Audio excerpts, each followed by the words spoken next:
Hello everyone. Welcome back to our Semifinals MWC recap. We're getting closer and closer to the end, but the matches just continue to get even more interesting. This week has featured many top tier teams including Vietnam, Peru, and the Philippines, alongside two other teams that we'll be covering.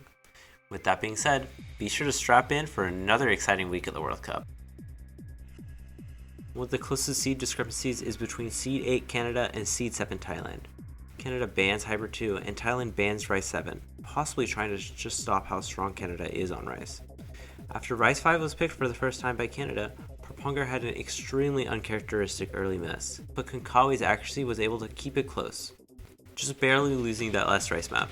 Now Thailand wants to choose Rice 2, probably since they saw just how close their accuracies are, but a mirror of the last map happens where Proponga misses, which makes this the single closest match of the tournament. It's now the same accuracy or even above that, and now Thailand's gonna take the lead a little bit because of that accuracy difference. Maya is down to like below 83%. Solus and Thailand now dropping below 99.9%. Oh, this could be brutal for Canada. Thailand might be able to tug this lead back towards their favor, towards the end of this map. Can they do it? Can they finally get a point on the board? Or will Paponga's miss be the one? Stop no way! 75 points! Again. That is another spelling of doom here. Canada takes the break point out of that. That was gut-wrenching for Thailand, and now Canada gets to pick again. But instead of going for another Rice, they went for LN1 for some reason, and having it to go up against two top scorers of the tournament, from Pavan and Konkawi on LN1, Canada loses their early advantage. Now Thailand has a chance to even it back up in Hybrid 1, and even though there's a 3-way FC from Canada, it's matched by Thailand, and their accuracy is just too difficult to beat. Canada now go right back to their tried and true Rice 6, and seeing how well they played on Rice 2, this should be pretty good for them. This is especially true when Thailand took quite a few misses, giving Canada an important point. Thailand seems to have figured out that LNs is their best category to play, so they go with LN4, and it proves true because they got two V1 SS's. Canada is now even with Thailand, and decided the speed map Rice 1 is their best play to throw off Thailand. The map was looking neck to neck for 3/4 of it, but right at the end Maya took a few too many misses, giving Thailand an important breakpoint. Should be in Thailand's bag now. Yeah, losing steam there for Maya. It's always not good when you know you're cracking up, and once that crack does happen. Understandably so. Okay.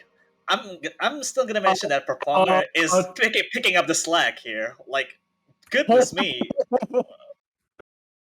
Goodness me. 4 200s versus 1, that's a 2v1 SS's, and these scores are just not right to me. Continuing on their destruction of the LN pool, Thailand choose LN2, and it seems to be a trend that Thailand has multiple of the top scorers of the tournament on LNs. With how well Thailand has been playing, it's almost like they're undefeatable. Thailand is now on match point, so Canada decides to go for a straight accuracy battle in Rice 3. And everything was looking good up until the end of the break, where the anchor caught Tonk and caused a disastrous miss, sealing the deal. Congrats to Thailand, and MVP goes to Pavan, because of just how consistently they were able to get top scorers on so many of the LN maps. Sad to see Canada leave this year, especially since their team was looking so promising, but good luck to Thailand in their next match against Hong Kong. For this next match, we are back again with Thailand. They just seem to have the close sets this weekend, and it continued in their battle against Hong Kong in the conditionals. Because both teams had already played, there was a bit of an info war going on as Hong Kong first picked Rice 6, the only map in which both of them played previously where Hong Kong had the better score. This calculated move turned out to be the wrong one, with Hong Kong losing by a large amount due to both accuracy difference and misses from Pop and Cole. Now up with the breakpoint, Thailand decided to bite back with Rice 2, a jump stream chart. Although it was a bit of an unexpected pick, the team won out by a wide margin yet again. The best combined score on this map for this weekend with a high 997 average. Hong Kong tried something new by going for Hybrid 2. This map featured a lot of physicality with its relentless KIs and difficult bursts, so the game plan was to force misses out of Thailand. The change of scenery was just the thing that Hong Kong needed, as it was the closest map we've seen so far, and the ending was scarily tight for both teams. Basically in a insane, so close to 999 from Pavan right now. The lead used to be 2K for Hong Kong after a break. If another break comes in, I don't know if that's Bancho, but if it isn't, then I think that'll possibly give Hong Kong a lead, and another one, Quotient takes it. Wait, hold on. Quotient miss! Wait, that's it! There's still some more maps left! Can Thailand take this right at the last second? And I think that is that. Thailand takes the point. Oh, what a disaster. Quotient, the carrier of that pick, the highest accuracy, 99.8 throughout the whole map, but that miss at the end there was the undoing for Hong Kong. With 3 maps under their belt, Thailand opted for the other jump stream chart of Rise 3. A familiar sight showed itself with the team getting yet another applaudable score, beating out the accuracy and combo on the side of Hong Kong by quite a bit. Things were looking grim for Hong Kong as they were down 0-4, but by picking the core jack chart they were able to salvage things and get the ball rolling. Overall ratio was very similar, however the bad judgments were mostly with Thailand, giving out a decent sized win. The set continued with Thailand picking yet another Rice map. A lot of people assumed they would drain out the long node pool first in the match before delving somewhere else, but Rice 1 was launched. Just like Hybrid 2, this map was one that was decided in the final seconds, and unfortunately on the last couple of notes before the outro fluff. Don't blink or you'll miss it. So Thailand still has an advantage, but Pavan takes a miss just as they get to there. I think this can swing the lead for Hong Kong, but Koshman missed. Pavan breaks as well, but the miss for Koshman is so much more devastating since they were at that 400 combo. Hong Kong just barely having the lead. I don't know whether that's a real lead though, because it is flickering. A sliver of the map left. It's going to come down to the wire. Thailand needs to continue, but Koshman missing at the end. Oh, disaster for Hong Kong! The lead was on their hand! The gold was on their hand, but it slipped away in the final few seconds. Oh, that is tough. That is so tough. And now this is match point for Thailand. What a score from Hong Kong and Farfang. Thailand was now at match point, but Hong Kong was the one to pick. Seeing as how introducing physicality was key in keeping things close during Hybrid 2, Rice 7 turned out to be the perfect pick for Hong Kong to survive as they rolled through all of the punches the chart had in store. The Rice pool had finally been worn down, and that means that Thailand looked towards the long notes, picking LN2. The density proved to be the finishing blow as Thailand sailed on through, taking match point and moving on to finals weekend. The last time South Korea and Indonesia faced off against each other, it was a battle for podium spots in 2023. This year, it's crazy to say that this is a semi-losers bracket match. Both Korea and Indonesia dominantly defeated Peru and Vietnam respectively, just to find themselves facing off against each other again. After the usual pre-matches proceedings, we see Korea immediately picking their Protect Hybrid 2, where they show off just why they feel so confident. After an expected loss, Indo picks up the pace by going Rice 1, where Korea is able to score 2 V1 double S's, showing off how dominant this team is on both skill sets. Now with the breakpoint in the bag, Korea goes for Rice 4, but after a clean miss, this map becomes extremely close. Benefits South Korea at this point, but will anything happen? We're at the final A for the map, and Gex finding that drop. It's going back over towards. Wait, it's going back over towards Indonesia. They might be able to capitalize off it. It's slightly ever so coming towards back. Actually starting to.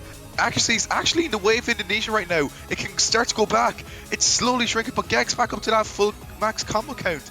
I think another miss from the side of South Korea will have to bring over towards the side of Indonesia, but it doesn't really look like this is happening. Heading into the final few notes of those final stream bursts, and Red, please, no! That last burst, 2 misses. Having lost 2 Rice maps, Indonesia decides to switch up the plan and go for LN4. But an early miss from Rice seemed to be a premonition for what was to come later on in that map. Korea is now 2 breakpoints ahead and has so many options to choose from. They end up going back to LNs with LN2, but the 3-way full combo for Indonesia showed that they are still in this. This marked the moment of Indonesia's comeback. Instead of picking the open LN1, they went for Rice 5, and that map was a roller coaster to watch. But is there going to be enough time for Indonesia? Gex! The window of opportunity! Here! The lead goes to Indonesia on the last segment! Oh my god, signs of life for Indonesia. Will they be able to take back this point? They will be! 7,000 point lead. And that was an absolute detrimental drop for Gex to that 99.9 all the way down to that 99.6. This is what Indonesia needed. They just needed that. After Korea used their timeout to fix some issues, they chose the O2 original Hybrid 3, and it seemed to be a perfect pick since no one in Indonesia was able to get close to an FC. Korea is now on match point, and it's time for Indonesia to lock in for their pick. Rise 6 is what they choose, and throughout the map they were neck and neck, but Indonesia's stamina just barely ran out, causing them to be eliminated. The MVP for this match is Nod, who top scored on all but 2 maps. Their ability to get 990k plus across the map pool gave Korea the buffer to relax and afford a few misses. This week, we deviate from the format a little bit and interview the United Kingdom, one of the teams also surviving into finals weekend. I sat down with team captain MiniEgg as well as former team captain Zoobin to see how they're feeling about their best showing in the last couple of years. Hello everybody and welcome back to another interview for the Osumania 4Key World Cup 2025. This is the semifinals recap and same old Dynascape, but a new team. This is one of the teams that was not in our featured matches for this week. This is the United Kingdom, and with me today I have MiniEgg and I also have Zoobin. If you guys want to introduce yourselves a little bit. I'm MiniEgg, I'm the captain. That's all. I play LN as well. Alright, I'm Zoobin4. I've been playing for just about 8 years now, and I've been in MWC since 2020. Alright, so first question I wanted to ask you guys. This is a big storyline that you guys have had. You know, in the context of MWC, you don't really see a lot of multi-year storylines or anything like that, but this one was pretty special. Last year in the 2024 MWC, you guys had lost to Hong Kong in losers bracket quarterfinals, I believe, through a tiebreaker, and that one was a very, very close set. You guys were able to beat Hong Kong in the quarterfinals this time around, and that one was a really close set. It was 6-4. It could have gone either way. You know, a lot of points were decided by one miss or something like that. So to both of you guys, how did it feel getting your revenge from this year? So relieving. I mean, as soon as we saw the bracket after like the qualifier seeding showcase, we were really concerned about this matchup right from the start. So to actually win it and be in the winners semi-finals for the first time in like 3 years was amazing. Yeah, MiniEgg, any thoughts on the Hong Kong run back? Yeah, basically what he said. I was very nervous, so I was really happy when we won. We have quite a rivalry with Hong Kong now. Yeah, you guys do have a rivalry, and it's quite funny too because you guys, I believe each of you only changed out maybe one person from last MWC. Like Hong Kong changed out one person, and then you guys changed in. You guys have Epic Man 2 now this year, right? That was last year. Oh, there we go. Yeah, we got Ting and Team this year instead. You're right. You're right. Yeah. So yeah, only one switch out for each of you guys. It was basically, you know, the same-ish lineup. So yeah, very cool. I think last year we were kind of more annoyed at Hong Kong instead of ourselves for losing the match, because their team was absurdly strong and they somehow managed to seed 14th instead of like top 5 like they should have. Yep. Which they clearly showed this year that they have the capability to, with barely any changes to their roster. So this next question is to you, MiniEgg. You basically, since your debut in 2023, you've been like the LN anchor for the United Kingdom, right? You're always there for LN, some of the hybrids. But the thing is with this team is that when you talk about the United Kingdom in the context of MWC, a lot of people just think of two things, which is Rice and Rice physicality. You guys have always scaled so well into the late game in terms of Rice. You know, you also SV a little bit as well, but obviously with it out this year, it's a bit different. So what's it like being a core member in a skill set that the United Kingdom, pretty much it's never in their game plan to pick LN. So when it comes to that time when the opposing enemy team is feeling LNs or feeling hybrids and think they can take you on and you're called up to the stand, what's that feeling like? Yeah, it's good. The only reason I started playing LN was to help in MWC, so I'm very happy that I do get to do that and help out. This next one's to Zoobin. Like you said, you played in MWC from 2020 until now. You've also played in the official Quaver tournaments and FFR tournaments, and even other modes where you won the IGTS 2025. And then also, Zoobin, you won Sparcius 2Key event. You know, I just listed off a bunch of things, many accomplishments. Clearly, you're not a new face to this game, so I have to ask you, what is the secret to longevity in VSRGs? You know, how do you make it so fun for yourself, you know, and are able to still push skill, push accuracy, you know, find the motivation to play after 8 years, and will we see you in other community tournaments cropping up in the next couple of years?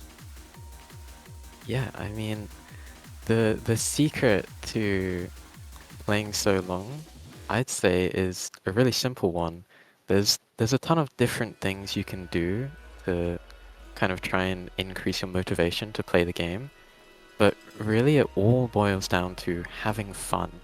Yep. Like, for me, I really enjoy playing in multis with friends, or like, I'm competitive, so just getting a high place on the leaderboard is fun for me. And then this, MWC, I love playing in tournaments, so as long as there are still tournaments going on, then I'm probably still going to be playing the game. And I think something important to note about longevity as well is it's okay to take breaks, it's okay to focus on other things. If you really do enjoy the game, you will come back to it. Yeah, So that was very well said, and you know, as someone who is currently de-rusting their 5-digit skill in 4K, it's no, that's very, very useful advice. I think that applies to, you know, it's broad enough where it applies to everyone that plays the game, right? You know, of any skill level, of any years of experience. That was really, really well said. yeah, keep trying new stuff, keep playing what you enjoy, and then, well, you'll enjoy the game. Yeah, most of all, have fun. So, last question I want to ask you guys. Obviously, with us having this interview, you guys are still in the tournament. You are in losers bracket, pushed down by China. However, you know, things are getting pretty close. There's not too many teams left. You guys are currently pushing for your best MWC placement / performance since a long time ago, I guess. 4 years of 2021, where you got 4th, and you guys also have a shot at getting podium, which would be your second time ever. The last time that happened was all the way back in 2015. So, to both of you, I mean, what is the game plan for this weekend? How confident are you going in? For me personally, I'm pretty confident in our match with South Korea. Just looking at their performance throughout MWC this year, they've been really inconsistent even on easier pools. So even if they do have the really high physical cap, which I know they do, I'm still assuming that they're going to be missing quite a lot, and we can probably capitalize on that. I don't know how we're going to do on the LNs and hybrid side of things, so it's obviously still very possible that we could lose due to that, but I think we have a really good chance of winning. I don't know how MiniEgg feels about that though. MiniEgg. Yeah, same way. But I don't know. The pool is a lot harder this round. I'm not as comfortable on it, so I don't know how we'll do on LMs and hybrids and stuff. But hopefully our rice is enough, and hopefully we can take a breakpoint or two on some hybrid or LM. Yeah, of I course. think the Go ahead. team is strong enough with LNs now that we do have the opportunity to take breakpoints on hybrid and LN, which is such a key thing for our team because Yeah, kind of previous years it was okay, we win all the rice points, then what? Like if we mess up a single time and they take a breakpoint on rice, it's just over because we can't win on LN. So having the ability to actually take back a point is amazing, to be honest. Yeah, I'm very excited for that matchup this weekend. Yeah, that's what we're hoping for. probably. All right, well, I think that'll wrap it up. I don't have anything else to say, but if you guys each wanted to give out shout outs or anything else, go ahead. Now is your time. Shout out Yeah, shout out MiniEgg. Shout out He's, MiniEgg. you know, yeah, I shout out you, MiniEgg. There we go. You've been by my side in so many tournaments recently. how You're nice. definitely a huge part of what's motivated me to keep playing the game. So Yes. thank you. You're welcome. And shout out Zoobin as well for the same things. Yeah, And the rest of our team, they're pretty cool as well. yeah, they're alright. They're they're all right. No, that was that was touching. That was what a great moment that we had in here just now. All right. Well, Thank you. all that's left is to do the outro, and I make it a habit to point fingers. So Zoobin, do our outro. Outro. Oh no. Toxic Scent had a really funny one, so I mean you can do whatever. I know. I watched it and then I've completely forgotten what he said already. It was a lot of Let yelling. me think. Thank you everyone for watching this recap of the... I don't know what round it is. This recap of some round in MWC. Please vote for South Korea in our match so that I can extort a lot of Osu coins on the stream predictions. That's all. Goodbye. There we go. Beautiful. As always, thank you all so much for tuning in to another recap. Next week's matches are super close, so be sure to tune in since we'll be covering every single one, and have an extremely spicy interview. TV still hasn't happened yet since Round 32, but I have a gut feeling that there'll be another one next week. But till then, bye bye!